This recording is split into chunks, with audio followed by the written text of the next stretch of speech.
যাও কথা বলো। বশির মামা, কেউ আছে? তুমি এখানে কেন এসছো?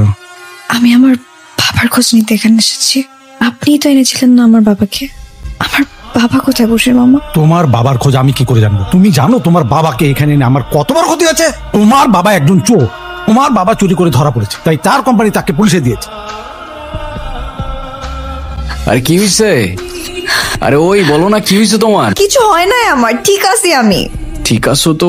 এভাবে কাঁদতে কাঁদতে কেন চলে যাচ্ছ? কে বলছে তোমাকে আমি কাঁদতেছি? হ্যাঁ, আর কাঁদলেও তোমার কি? এখানে এত কষ্ট করে আসছি, সবকিছু অযথা। সাথে তোমাকেও টেনে আনছি। মাফ করে দিও আমাকে। তোমার অবস্থা আসতে হবে না। তুমি প্লিজ এখান থেকে চলে যাও।